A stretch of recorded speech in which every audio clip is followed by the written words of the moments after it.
La ANS, en el capítulo estudiantil de la Escuela Nacional de Medicina y Homeopatía del Instituto Politécnico Nacional, les da la más cordial bienvenida a la clase magistral del mes de febrero. En esta ocasión, contamos con la presencia del neurocirujano Daniel Ballesteros, quien nos compartirá el tema Cirugía de despierto en la búsqueda de la resección total.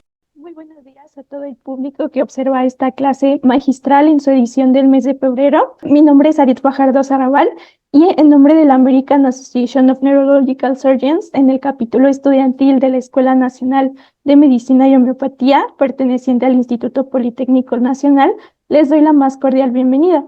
En esta ocasión tenemos el honor de contar con la presencia del neurocirujano Daniel Ballesteros Herrera. Doctor, bienvenido a este su espacio. El doctor ha desarrollado una impresionante trayectoria académica y profesional. Es egresado de la Facultad Mexicana de Medicina de la Universidad La Salle. La especialidad en neurocirugía la realizó en el Instituto Nacional de Neurología y Neurocirugía y a su vez también ha recibido diversos cursos y capacitaciones, entre ellos en neurotraumatología por el Instituto Mexicano del Seguro Social, en cirugía de columna por el Instituto Mexicano de Rehabilitación, y también realizó rotación en el laboratorio microquirúrgico avalado por la Universidad de Buenos Aires. Ha participado en diversos proyectos de investigación y pues también publicado artículos en diferentes revistas. Es miembro activo de la American Academy of Neurology y la American Association of Neurological Surgery. Además es CEO de Photobrain, empresa especializada en la creación de imágenes anatómicas, así como en la creación de modelos en tercera dimensión, también en realidad aumentada y realidad virtual. Actualmente se desempeña también como profesor titular del curso de neurología de la Universidad de Anáhuac en Querétaro. El día de hoy nos compartirá su experiencia y gran conocimiento en el tema de avances tecnológicos en la neurocirugía oncológica. El foro es totalmente suyo, doctor Daniel. Muchas gracias. Muchas gracias. El día de hoy les platicaría un poquito porque digamos que hablar de todos los avances que existen en la oncología quirúrgica, pues digamos que nos tomaría muchas sesiones y creo que, digamos, la parte como que más me gustaría compartirles a ustedes es acerca de esto de la cirugía de despierto y les puse como en la búsqueda de la resección total porque ustedes ya verán un poquito más adelante en la plática que los tumores cerebrales, a diferencia de muchos otros tumores que existen en el cuerpo, pues muchas veces no van a tener un margen como tal establecido, como un tumor sólido que sea, pues digamos, una bola, ¿no? Que encontrarían en el abdomen, en un riñón o en algún otro órgano del cuerpo. En el cerebro, cuando se trata de una lesión que verdaderamente viene del tejido cerebral, muy pocas son las veces en las que nosotros vamos a encontrar, pues, un tumor que tenga un plano así clarísimo entre el cerebro y entre el tumor. Entonces, pues realmente el reto de la neurocirugía oncológica desde hace muchos años e inclusive en la actualidad es justo que nosotros podamos hacer resecciones de tumores con una preservación de la funcionalidad del paciente, que quiere decir que este paciente no tenga tumor y que siga teniendo una adecuada función pues de su cerebro, ¿no? De su sistema nervioso. Y eso, pues obviamente lo hace increíblemente complejo. Aquí les pongo una disección de fibras blancas que realicé justo cuando estuve en Argentina, en Buenos Aires, con un buen amigo, el doctor Matías Baldoncini, y pues todos los colaboradores que existen en la Universidad de Buenos Aires, en donde pues hicimos este modelo 3D con fotogrametría para que ustedes más o menos puedan ver lo complejo que es el cerebro por, pues digamos, en su estructura interna más que en su estructura externa.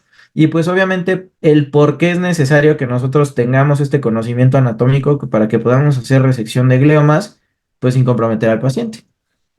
Entonces, aquí les pongo un poquito dentro de la introducción, van a ver varios conceptos que les voy a ir enseñando, disculpen, pero aquí van a ver cómo la resección de estos tumores pues puede ser muy demandante en muchas cuestiones y ahorita van a ver el por qué. Y hemos visto que algunos estudios han demostrado que los pacientes pueden lograr una mayor sobrevida o que pueden tener una mejoría, digamos, en la sobrevida libre de enfermedad y en la sobrevida en general, cuando nosotros hacemos una resección o llevamos esta resección un poquito más allá del límite de lo que nosotros podríamos ver en una lesión como tal. El FLAIR es una secuencia de resonancia magnética en T2, ponderada en T2, que muchas veces nos va a enseñar esta especie de edema que se encuentra alrededor de lo que nosotros definiríamos como tumor propiamente dicho, que también tiene infiltración de células tumorales, que se ha demostrado ya en múltiples artículos. Entonces hemos visto que si nosotros ampliamos un poquito más esa resección, al paciente le puede ir mejor, pero esto pues nos lleva a un gran reto, porque ustedes sabrán que pues nuestro sistema nervioso es un área extremadamente compleja y que tiene múltiples áreas a lo que le llaman clásicamente elocuentes, que ya después les diré el por qué yo no estoy muy de acuerdo con esos conceptos. Nosotros sabemos que los gliomas de bajo grado e inclusive los de alto grado con mayor razón, pues infiltran el tejido que es funcional. Y por lo tanto, nosotros tenemos que cuando hacemos una resección de este tipo de tumores, tener un objetivo, digamos, muy claro, que es hacer un equilibrio entre la funcionalidad del paciente y la resección del tumor. Y eso es lo que hace que la cirugía neurológica propiamente de glioma sea tan compleja y por la cual podemos utilizar múltiples auxiliares para prepararnos para la cirugía e inclusive dentro de la cirugía para que nosotros podamos lograr este objetivo sin generar un perjuicio en el paciente. Aquí les puedo poner como la imagen preoperatoria que nosotros podemos hacer, el mapeo que nosotros podemos hacer también, el protocolo dormido, despierto, dormido que nos ayudaría a hacer este mapeo, la neuronavegación, que es otro de los auxiliares que podemos utilizar, y también el ultrasonido, que es una modalidad diagnóstica, digamos que sencilla de utilizar. Sin embargo, nosotros como neurocirujanos generales no tenemos un entrenamiento, digamos, en estas técnicas, ni como médicos generales, a menos de que seamos radiólogos. Y pues obviamente también la curva de aprendizaje de la ultrasonografía para gliomas, pues es un reto. Aquí les pongo un poquito de los antecedentes que tenemos en la cirugía de gliomas.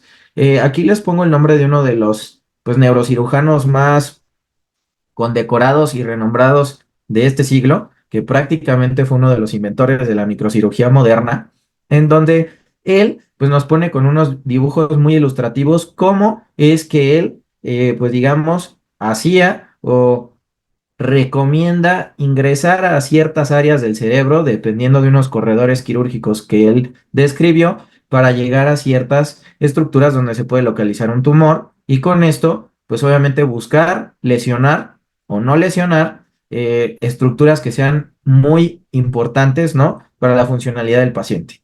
A eso le llamó abordaje transurcal, cuando nosotros ingresamos a través de un surco o transfisural, u otro que es estrictamente el transcortical, que es transgrediendo la corteza. Lógicamente, si nosotros transgredimos la corteza para llegar a una profundidad aquí, pues no es lo mismo que transgredamos todo este tejido a que transgredamos este pequeño tejido. Sin embargo, entrar a través de un surco también es un reto quirúrgico. ¿Por qué? Porque tenemos muchos vasos sanguíneos que se encuentran en esta área y pues muchas veces es imposible no lesionar o dañar alguno, que pues obviamente al generar una coagulación en esa área vamos a generar isquemia y por lo tanto muerte de tejido. Entonces, algo bien importante de lo que nosotros tenemos que hablar cuando hablamos de gliomas es que pues hagamos un diagnóstico adecuado, porque el cuadro clínico de los pacientes puede ser un cuadro clínico muy, pues digamos, no muy orientador. Pueden tener cefaleas que son de alto, pues digamos, de larga evolución, que empiezan a aumentar con el tiempo. Pueden ser pacientes que ya tengan una lesión neurológica ya establecida, en donde ya tengan una hemiplegia o que ya tengan una alteración en la sensibilidad esteroceptiva o propioceptiva, o que puedan tener inclusive cosas tan incipientes como alteraciones neuropsicológicas que no es tan sencillo que nosotros podamos identificar en un estudio neurológico básico, digámoslo así. Y muchos de estos pacientes se van a presentar con estos cuadros insidiosos o con crisis convulsivas que nos llevarán a hacer un estudio de imagen, y este estudio de imagen nos lleve a identificar una lesión o algo raro que se ve en la resonancia magnética, como es el caso de estos pacientes en donde se ve una lesión en esta resonancia magnética en un T1 contrastado sagital, donde se alcanzan a ver estas áreas de captación de contraste con necrosis en su interior, y como en esta, que es otro tipo de lesión, en un protocolo llamado T2, cómo podemos ver que se encuentra esta bola blanca, que pues no es normal, ¿no? No es algo que debería de estar ahí. Y es por eso que nosotros siempre, para identificar tumores o clasificarlos, pues lo más importante que pidamos es una resonancia. Sí se podrían utilizar las tomografías para identificar que existe una lesión, pero siempre, para que ustedes puedan tipificar una lesión, tienen que pedir una resonancia magnética y no necesariamente una resonancia magnética, digamos, básica, a lo que yo llamaría un T2 y un T1 simples, sino que hay que contrastarla y aparte de contrastar esta lesión, bueno, este caso o esta resonancia, también tenemos que pedir muchas veces algo que se le llaman protocolos avanzados de resonancia magnética, en donde ya podemos contar con perfusión, espectroscopía, etcétera, etcétera, que nos pueden ayudar un poquito a orientarnos más hacia el diagnóstico de una lesión intrínseca o un glioma, que puede haber muchos tipos de gliomas, ¿ok? Estos son estudios, por ejemplo, que se pueden pedir, que son estudios ya mucho más complejos, en los que nosotros podemos utilizar un DTI, que es DTI son las siglas de Diffuser Tensor Imaging, que lo que básicamente nos habla es que a través de la anisotropía de las fibras, pues digamos que nos construye fibras con un programa que se va procesando, nos construye como las direcciones de las fibras y de acuerdo a cuántos palitos están en cierta dirección en la anisotropía, pues nos va dibujando los tractos. Y esto pues puede ser muy útil para hacer una planeación preoperatoria. Sin embargo, ya veremos un poquito más adelante que utilizar esto como una guía dentro de la cirugía, pues digamos que no es lo más adecuado. Esto que están viendo abajo es una tractografía, por ejemplo, en su totalidad del cuerpo calloso en un paciente joven. Y arriba lo que están viendo es la relación de un tumor cerebral que se encontraba en el lóbulo frontal con el conectoma de ese paciente. El conectoma ya es un concepto un poquito mucho más avanzado de solo hablar de tractografía. ¿Por qué? Porque en el conectoma nosotros ya podemos o tenemos la capacidad de identificar áreas corticales que tengan cierta función en una red neural. Normalmente, cuando estudiamos neurología y cuando nos enseñan cosas de neuro, nos enseñan que hay un área específica del cerebro para cada cosa. La realidad es que no es así. El cerebro trabaja como un todo, no trabaja por partes. No es como que la memoria se va a encontrar solo en el hipocampo, no. Hay un circuito de una red neural que va a generar nuevas memorias. Tenemos varios circuitos que les enseñaré un poquito más adelante que tienen mucha función en los pacientes. Y esto se fue identificando a través de la resonancia magnética funcional, pero una que le llaman resting state, que es básicamente identificar la actividad que tiene un cerebro cuando el paciente no está efectuando ninguna actividad. La resonancia magnética funcional también es una modalidad avanzada de resonancia magnética que requiere del apoyo de un neuropsicólogo que nos va a apoyar a hacer una valoración y tratar de identificar mientras los pacientes están haciendo ciertos paradigmas, que le pedimos que mueva un brazo, que cierre o abra los ojos, que lea, etcétera, etcétera. Lo que va a hacer esta secuencia, que es una secuencia Volt, es que va a identificar dónde es que se consume más oxígeno y eso nos dará unas áreas de la corteza en donde nosotros podemos identificar esa función. Sin embargo, nada, nada, absolutamente nada es tan preciso como el mapeo intraoperatorio. Entonces les digo que este tipo de estudios nos ayudan a guiar el mapeo intraoperatorio, pero nunca lo van a reemplazar. Y es por eso la necesidad de tener que hacer un mapeo con estimulación eléctrica directa y existe la modalidad de hacerlo en un paciente dormido o en un paciente despierto, ¿ok? Aquí les pongo un ejemplo de cómo es que se vería una resonancia magnética. Esto es ya una imagen procesada que se ve muy bonita, en donde pues les comento que nos ayuda a identificar y caracterizar algunas regiones involucradas en ciertas tareas, pero no hay mucha especificidad y la resolución espacial que tiene es muy pobre. Por lo tanto, pues no es como digamos, guía infalible que nos pueda ayudar, pues sí nos podría ayudar, por ejemplo, a determinar la lateralidad de un paciente o nos podría, en cuanto al lenguaje, y eso pues nos podría ayudar a decir, ok, este paciente tiene dominancia de lenguaje en cierto lugar, pues es un paciente que va a requerir de un mapeo de despierto, por ejemplo. Sin embargo, hay regiones que nosotros podríamos encontrar positivas en este estudio que si hacemos un mapeo directo probablemente no lo estén. Es por eso que les digo que no es 100% confiable hasta que la tecnología probablemente en la resolución espacial de este tipo de estudios pues mejore y nos pueda ayudar. Sin embargo, todavía no es un hecho que sea así. Aquí les enseño un poquito de lo que se utiliza como algunas otras pues digamos, modalidades que nosotros podríamos utilizar para identificar, pues digamos, este tipo de lesiones con un poquito más de precisión y saber qué tipo de lesión pudiera ser inclusive antes o si esta lesión después de resecarla está regresando. Y eso es lo que estudia prácticamente el PET, que es un estudio metabólico, como ustedes bien saben, en donde lo que nosotros medimos son la captación de cierto radionúclido en un área y si hay un mayor metabolismo que en un área normal, pues ahí es donde nosotros podemos inferir que hay tejido tumoral activo. O la radiómica, que es una especie, pues digamos, de modalidad avanzada de imagen que nos ayudaría a medir metabolitos, o algo que también se está utilizando mucho es la biopsia líquida para que nosotros podamos identificar, no como tal dónde está el tumor, sin embargo, que algo que nos diga, ok, este marcador nos dice que hay tumor activo en algún lado, ¿ok? Y por supuesto, el hecho de tener pues el tejido, este ejemplo de tejido que nosotros nos pueda llevar a otras cosas como a cultivos celulares, etcétera, etcétera. Esto es algo súper moderno que se está utilizando, digamos, tecnológico en, digamos, la cirugía que puede ser preoperatorio o inclusive postoperatorio en los pacientes que tengan recurrencias.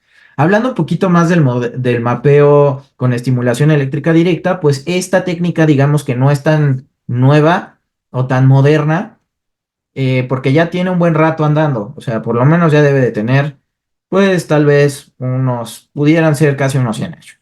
La primera, digamos, técnica de mapeo, la más, digamos, rudimentaria, se describió por Fitz y Hitzig, y pues básicamente lo que demostró es que había eficacia en el mapeo cortical y subcortical, en el mapeo motor y de lenguaje, que es pues digamos que los mapeos que clásicamente se han realizado y pues aquí lo que se hacía es que ellos utilizaban un transductor que tenía unas puntas separadas de 6 a 10 milímetros que generaban una descarga eléctrica en un campo determinado y pues eso es lo que generaba que hubiera una irrupción de la función porque todavía no se sabe al 100% cómo es que funciona la estimulación eléctrica directa, pero como que irrumpe pues una corriente eléctrica normal de nuestras neuronas permitiendo que tenga el paciente un déficit transitorio y con eso nos ayude a identificar adecuadamente un área.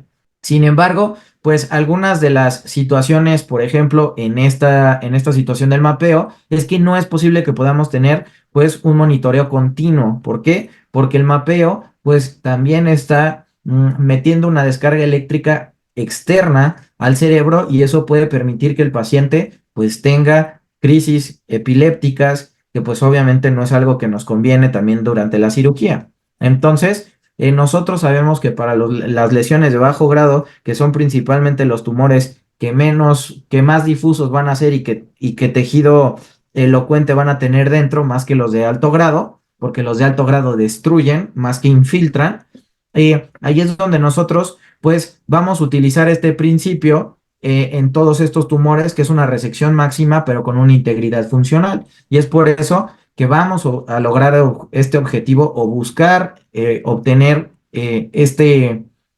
resultado a través del mapeo. Los paradigmas que existen, solo para que los conozcan, se llaman de estimulación monopolar y bipolar. Y la diferencia más grande entre ellos radica en que la estimulación monopolar nos permite que una corriente sea mucho mayor distribuida en un área determinada y no genera una propagación tan grande como la estimulación bipolar.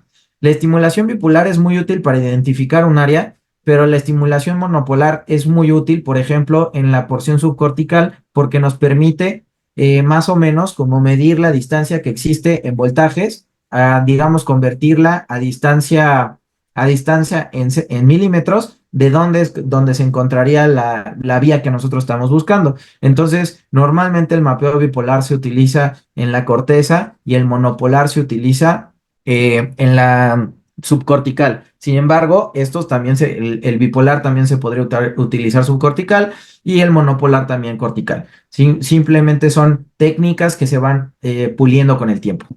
¿Por qué las consideraciones de mapear a un paciente? ¿Por qué el doctor Ballesteros dice que mapear a un paciente es importante? ¿Por qué voy a generar que un paciente se tenga que despertar en una cirugía y gastar un chorrísimo de recursos porque va a requerir de un neuroanestesiólogo, de un neuropsicólogo, etcétera, etcétera. Porque es por lo que nosotros buscamos que un paciente se despierte y le ahorramos el trauma y simplemente lo dormimos, le quitamos eso y esperamos pues que salga todo bien. ¿Por qué? Porque se ha visto, y ya existe mucha evidencia en ello, que la mayoría de los gliomas, por ejemplo, que nosotros determinamos como bajo grado, que no son todos, la gran mayoría son de alto grado, se van a encontrar en áreas elocuentes. A lo que les digo elocuentes son áreas en las que hemos encontrado función, que si se interrumpe esa función, el paciente va a tener un gran deterioro de la calidad de vida. Y es por eso que nosotros tenemos que siempre tomar este balance oncofuncional. No importa que quede tumor, lo importante es que el paciente sea funcional. Y eso es algo que tiene que quedar muy, muy claro, ya que en cirugías subsecuentes nosotros podemos tener la capacidad de volverlo a operar y quitar tumor después de que haya neuroplasticidad y este paciente no pierde esa función. Entonces, les digo que estos tumores son muy infiltrativos y las células van a estar más allá de lo que nosotros visualizamos por el FLER, que es más allá de esta mancha blanca, puede haber algo de tumor.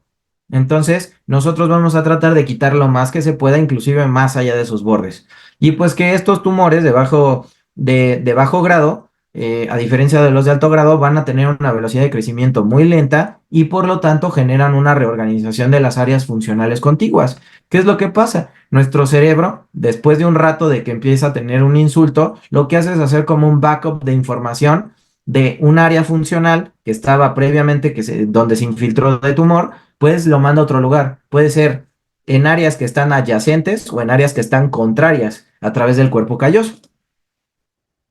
Y es por eso que nosotros cuando operamos a los pacientes tenemos que hablar de esto de un abordaje funcional, que es justo este abordaje en el que nosotros vamos a explorar la reorganización funcional alcanzada por cada paciente, lo que quiere decir que cada cirugía se tiene que hacer, como dice el doctor Dufault, que es uno de los mayores exponentes de la neurocirugía oncológica en el mundo, que es a la carte, o sea, se tiene que hacer como si fuera un zapato a la medida, un traje a la medida del paciente. Y esto nos va a permitir remover la mayor cantidad de tumor, extendiéndonos inclusive más allá de los márgenes de lo que en la resonancia parecería tumor y que este paciente tenga preservación funcional. Y eso es a través de la búsqueda de tejido funcional en los márgenes del tumor con esta filosofía de hacer un mapeo. Obviamente hay mapeos que son viables hacerlos en pacientes dormidos, pero la mayoría será necesario hacer un paciente despierto. Aquí les pongo un algoritmo que puede ser una guía que se pudiera utilizar para que nosotros podamos hacer, pues digamos, un abordaje de un paciente para ver cómo lo podríamos operar. Sin embargo, pues esto dependerá muchísimo de la escuela en la que se encuentren y por lo menos yo a todos los pacientes que se pueden operar despiertos los opero. Un poquito de la evaluación preparatoria, perdón, que también es preparatoria para el paciente, es importante en estos pacientes tomar cierta cautela en ciertos estudios que se tienen que solicitar para que nosotros podamos planear adecuadamente junto con el paciente su cirugía. Estas cirugías toman mucho más tiempo que solo tomarle una resonancia y después llevarlo al quirófano. ¿Por qué? Porque requerimos valoraciones específicas por anestesiología, por ejemplo, en donde ya les daré un poquito en la siguiente diapositiva de qué se trata esto, porque hay pacientes que pueden ser candidatos a la cirugía por vía neuropsicológica, pero no candidatos por cuestiones de anestesia. Pacientes que tengan SAOS, pacientes que tengan problemas de hipoventilación, pacientes extremadamente obesos, pacientes que tengan ciertas situaciones médicas que impidan que se puedan despertar, pues son pacientes que desgraciadamente no podemos hacer mucho por hacer eso, a pesar de que ellos tengan, digamos, criterios de cirugía de despierto. También el neuropsicólogo tiene que determinar algunos resultados de acuerdo a sus pruebas neuropsicológicas y también preparar a los pacientes. O sea, el paciente tiene que tener cierta educación de las pruebas que se le van a hacer en la cirugía, porque el paciente tiene que saber cómo contestarlas y así nosotros nos podamos dar cuenta de si el paciente se está equivocando o no. Obviamente también podemos determinar la dominancia con electroencefalografía, magnetoencefalografía, con terapia magnética transcraneal o con una resonancia magnética funcional o inclusive llegar al test de WADA, que es un test mucho más invasivo en el que se inyecta amobarbital en la carótida y se genera como un apagado por hemisferio y así es como se determina.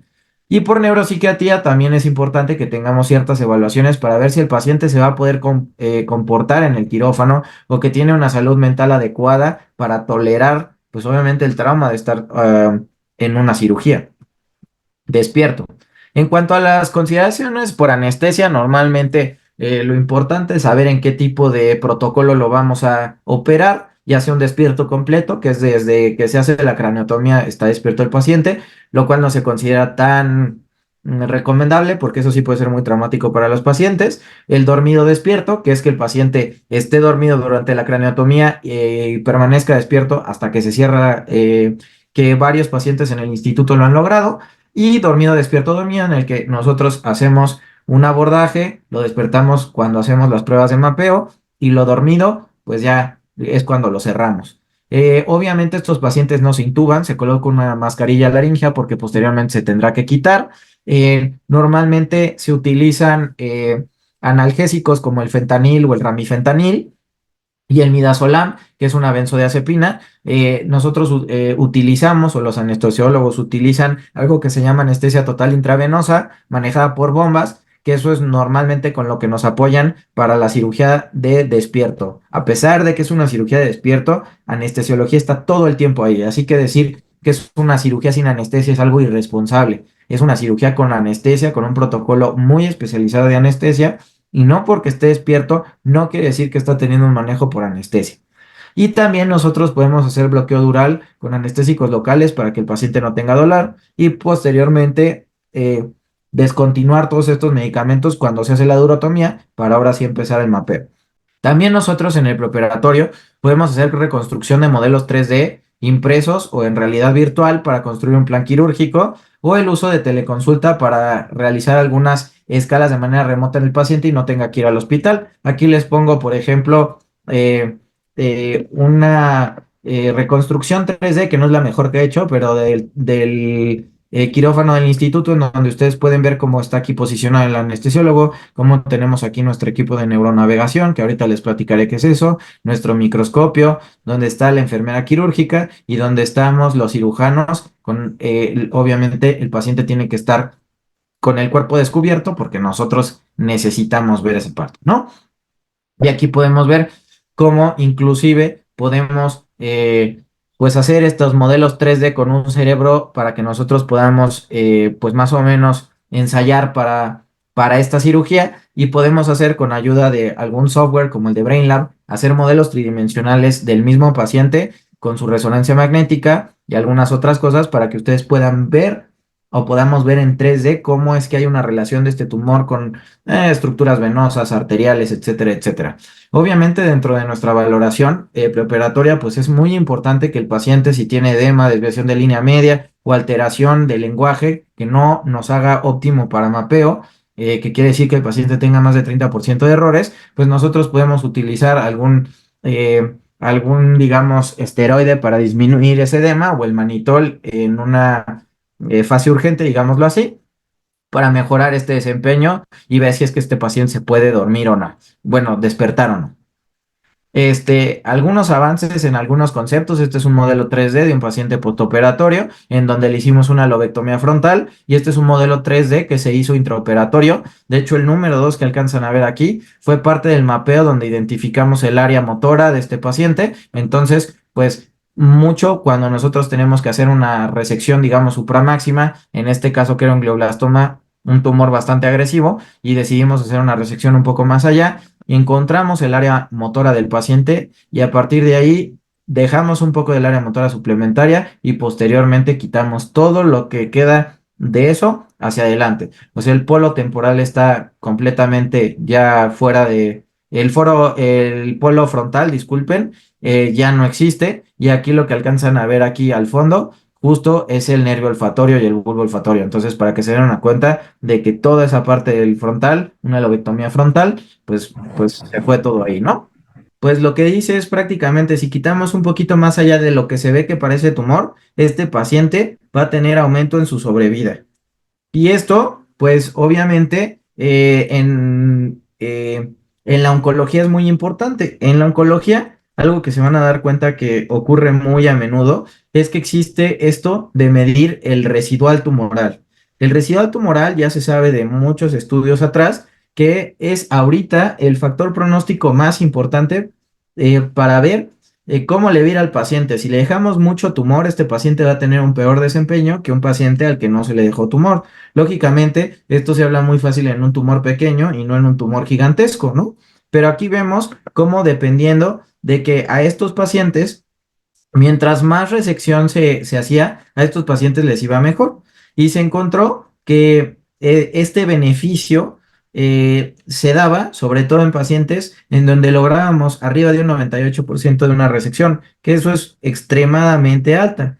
Y algunos protocolos muy subsecuentes que se utilizaron, pues confirmaron este beneficio de la resección máxima de la porción contrastada con un beneficio escalonado entre mientras más quito, mejor le va a ir al paciente.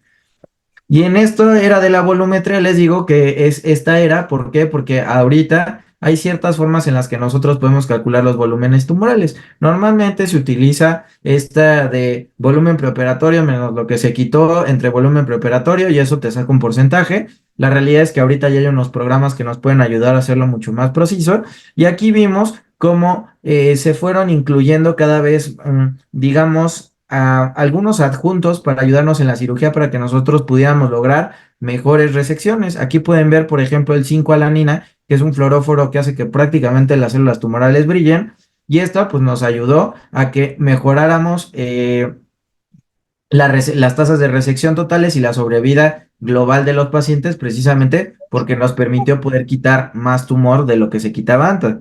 Y después, se vio que mientras más aumentáramos como este margen del tumor, pues esto nos iba a ayudar más en la sobrevida del paciente independientemente de la histología del tumor. Entonces, este hospital, el MD Anderson, que es uno de los grandes pioneros de la neurocirugía oncológica y de hecho de la oncología en general, pues encontraron que los pacientes tenían mayor sobrevida global si quitábamos más del 50% de lo que nosotros veíamos en FLAIR, que antes a lo que uno nada más nos digamos, ocupábamos era en quitar la parte contrastada. Esas cosas, como les digo, han ido cambiando. Y eso nos llevó a que cada vez sean más estrictas las definiciones para que nosotros podamos, literalmente, como dice la palabra, definir cuánto es cuánto lo que quité. Entonces pueden ver cómo estas definiciones cambian de acuerdo al tipo de tumor. No es lo mismo un glioma de bajo grado que un glioma de alto grado. En una supramáxima, en un alto grado, es que nosotros nos llevemos parte del FLAIR. Cuando en una de bajo grado tenemos que irnos más allá del FLAIR. ¿Por qué? Porque estos tumores no captan contraste. Entonces son gliomas difusos que se ven infiltrando el tejido cerebral, pero entonces nosotros tenemos que visualizarlos en un T2 o en un FLAIR y ver hasta dónde llega ese FLAIR para poderlo quitar para decir supramáxima, que no sería lo mismo que en un tumor de alto grado. Y esto, la evidencia pues nos ha dicho que mientras más quitemos tumor y área peritumoral, o nos permite el tumor quitarlo, este paciente va a tener un mejor resultado. Aquí les pongo un poquito una imagen que es bastante bonita del artículo de donde sacamos parte de esta presentación, en donde cómo nosotros podemos ver cómo en un glioblastoma, que es un tumor grado 4, como una resección total era la parte, digamos, que captaba contraste y la supramáxima cuando nos llevamos parte del FLAIR. Y aquí como nos tenemos que llevar todo el FLAIR para decir que es una resección total y una supramáxima sería teóricamente quitar tejido sano que pudiera estar infiltrado.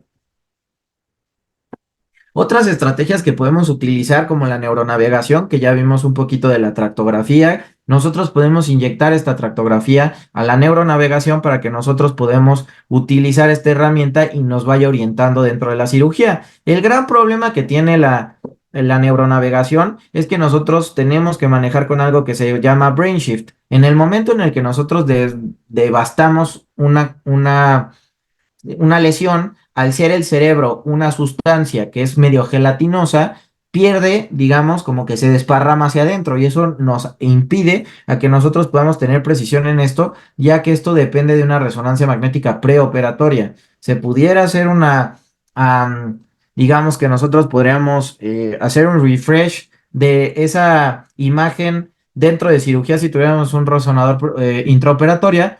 Sin embargo, en México no existe el resonador intraoperatorio, aumenta muchísimo eh, el tiempo de cirugía y obviamente se requiere de quirófanos especializados para eso. El equipo que nosotros utilizamos para poder hacer un mapeo propiamente dicho, pues es este estimulador y es muy viejito, parece de la Segunda Guerra Mundial, pero es uno que utilizamos en el instituto que se llama estimulador de Oyerman, que nos va a ayudar a inyectar esa corriente eléctrica. Sin embargo, ya hay algunos que son mucho más modernos que estos. Le podemos poner también el electroencefalograma a este paciente o utilizar esta sonda que se conecta directamente a esta caja de poder. Utilizamos letras y números, que son los papelitos que ustedes han visto que les ponemos encima al cerebro para nosotros identificar las áreas.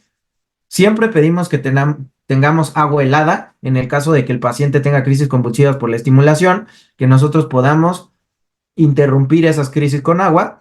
Y obviamente el equipo de neuropsicología y un neuroanestesiólogo, pues extremadamente diestro en esto. Aquí podemos ver unas de las cirugías de despiertos en donde tenemos inclusive al paciente, digamos ahí hasta poniendo el dedito de OK, mientras estábamos haciendo la cirugía de despierto con él. Y la verdad es que tuvimos un resultado muy, muy bueno con él.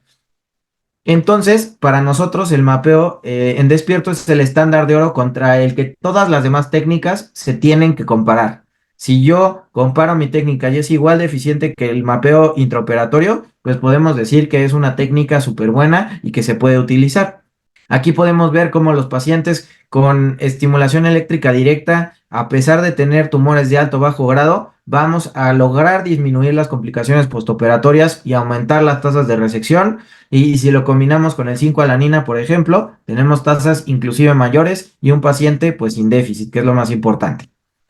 Entonces aquí vemos un poquito de la evidencia que existe de esta cirugía del despierto, en donde vean que hay metaanálisis con 8,000 pacientes, en donde podemos ver que reduce el riesgo de déficit severos de un 8% a un 3%, que podemos llegar a resecciones completas del 75% de los casos, aquí no es vasos, es casos, de los casos contra el 58% de los pacientes que no utilizan esta técnica. Y pues hay algunos estudios como el GlioMap, que es un estudio multicéntrico en donde se están utilizando ciertas escalas para ver cómo le va a los pacientes también en calidad de vida. Aquí les enseño un poquito de qué es lo que se puede utilizar para hacer una estimulación eléctrica directa. Si nosotros tenemos el tumor, nosotros podemos utilizar unas tiras que pueden estar teniendo un contacto directo a un aparato de electrofisiología para que el electrofisiólogo esté valorando en todo momento.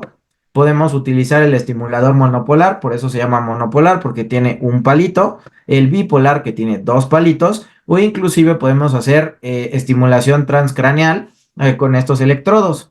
Y en el área subcortical, pues también podemos utilizar específicamente el monopolar y el bipolar. Sin embargo, también podemos utilizar las mallas de una manera indirecta porque al nosotros hacer un estímulo directamente con potenciales evocados motores, pues ¿qué va a pasar? Pues este paciente, si tiene una integridad de su vía, va a seguir moviéndose.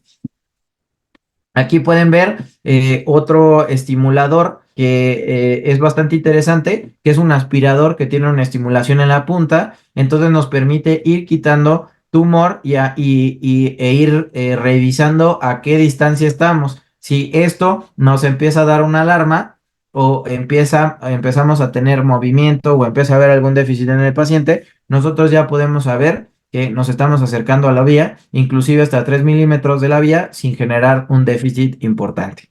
Aquí les pongo un videíto que básicamente lo que nos explica es esto, en donde cómo se empieza a hacer el mapeo a través de la superficie para ver por qué área podemos entrar. Ingresamos con nuestro bipolar y el aspirador ultrasónico hasta llegar a la lesión y vamos haciendo estimulación posteriormente para ir quitando todo esto porque sabemos que aquí ya se encuentran tractos que son muy importantes. Entonces nosotros hacemos esta estimulación para no comprometer esa área, ¿no? Existen dos tipos de mapeo, el mapeo positivo y el negativo, solo para que ustedes sepan a qué me refiero con esto. Mapeo positivo, que encontramos el área y generamos un déficit, y el mapeo negativo es que estimulamos áreas pero no encontramos ninguna función. Los dos son casi equivalentes, pero casi siempre se prefiere pues por la tranquilidad del cirujano utilizar el mapeo positivo. Aquí pueden ver un video de un mapeo intraoperatorio en donde las letras son, digamos, las cuestiones motoras del paciente y todos los números es donde nosotros encontramos áreas de arresto del lenguaje. Pues entonces, así es como nosotros delimitamos el área del tumor y cómo nosotros comenzamos a acercar al borde. Tenemos muy claro que este borde es un borde muy elocuente y por lo tanto no podíamos ya ir más allá de eso. Eso es lo que limitó nuestra resección y como pueden ver fue una resección bastante amplia en donde le quitamos un gran cacho de su cerebro. El mapeo motor, como les digo, pues obviamente es crítico para minimizar la hemiparesia o que el paciente tenga un déficit postoperatorio, que pues prácticamente si nosotros tenemos un paciente con una hemiparesia, pues todo el beneficio que le íbamos a dar de hacerle una resección extensa, pues se fue al caño.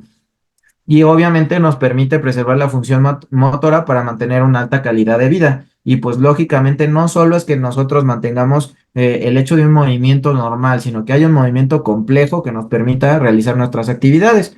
Y pues obviamente nosotros sabemos que si tenemos un monitoreo electrofisiológico y tenemos más de un 50% de disminución de los potenciales evocados motores, es un paciente que muy probablemente va a tener un déficit permanente y ya no lo va a recuperar.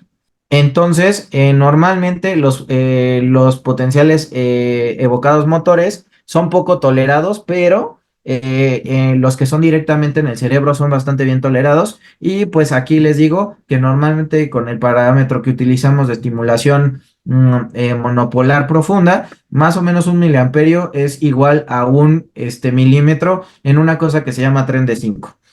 Aquí es básicamente para que ustedes vean cómo es que se hace este tipo de mapeo en el que inclusive nosotros podemos hacer, si tenemos conocimientos electrofisiológicos y un electrofisiólogo bastante bueno, que nosotros podemos inclusive quitar el área motora de un paciente, ya que sabemos que electrofisiológicamente existen dos tipos de células en el área motora. Está en un área que son células, digamos, consideradas rápidas y células que son un poco más lentas.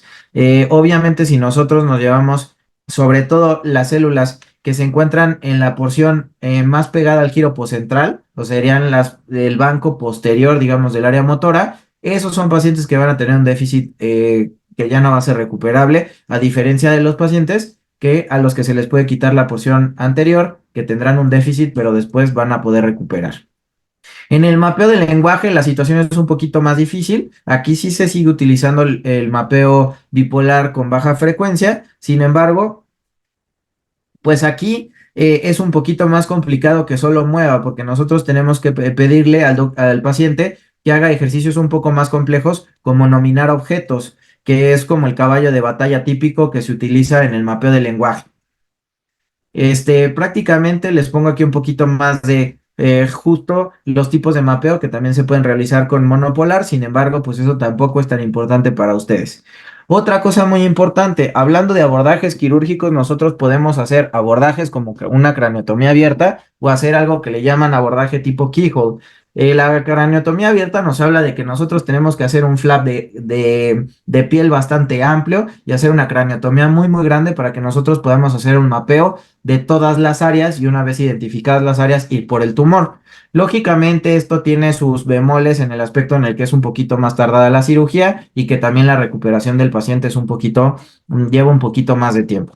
A diferencia de los de la craniotomía tipo Hickory, en la que se defiende que solo se debe de abrir un pequeño pedazo, estimular esa área y si no hay nada ahí, meterse. Pero la verdad es que hay muchas personas que no son tan fans de este tipo de abordajes. Yo en lo personal no lo soy, porque al tratarse de un paciente oncológico, los tumores normalmente pueden regresar y nosotros muchas veces, inclusive, sobre todo en hospitales públicas, es necesario que tengamos que hacer cranectomías descompresivas de urgencia, etcétera, etcétera. Entonces, si tenemos una herida pequeña dentro de la otra herida que tengamos que planear, pues es un colgajo que tiene alto riesgo de necrosis. Entonces, yo no recomiendo que se haga eso, al menos no en la medicina pública. En la medicina privada, en la que probablemente puedas llevar al paciente a quirófano antes, puede ser distinto, pero en este caso yo no lo recomendaría.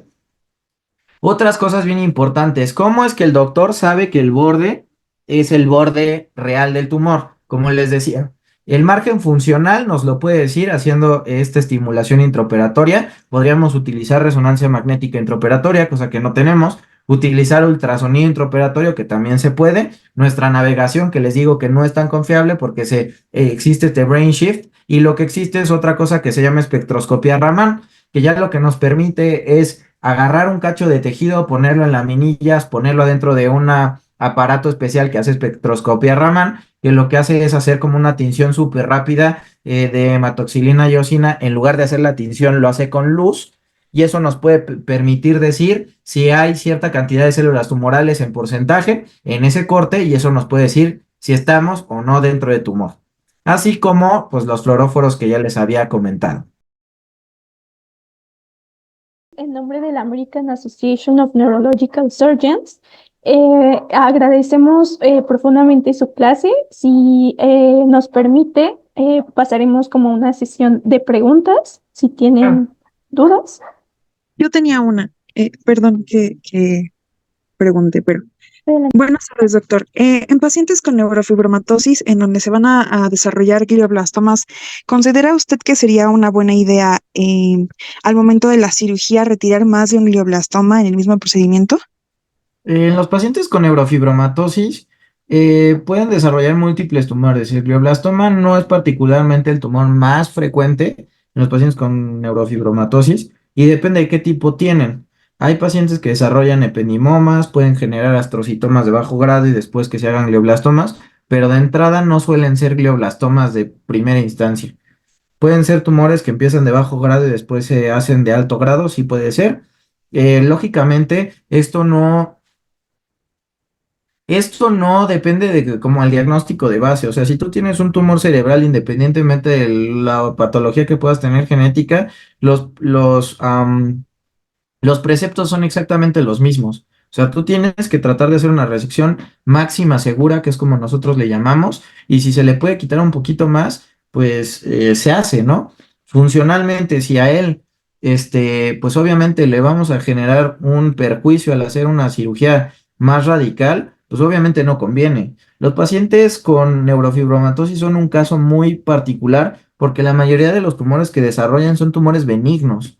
Y el problema es que ellos siguen haciendo tumores a pesar de que los quites. Entonces, el gran problema con ellos es que desgraciadamente hay tumores que van a ir bajando su ranking, su performance, y va a haber un momento en el que ya no va a ser humano operarlo y operarlo y operarlo para quitarle, quitarle, quitarle y quitarle tumores. Al ser esto una enfermedad genética, pues realmente la única cura que esperamos que exista es algo farmacológico que después pueda impedir el desarrollo de tumores. Obviamente se operará el que más síntomas desarrolla en ese momento, pero no es un paciente al que vamos a tener que estar metiendo por todas las lesiones que encontremos, porque no tendría fin, no acabaríamos nunca. Vale, muchas gracias.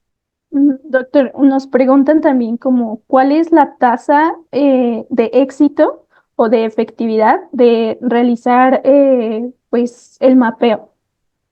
El mapeo es muy preciso.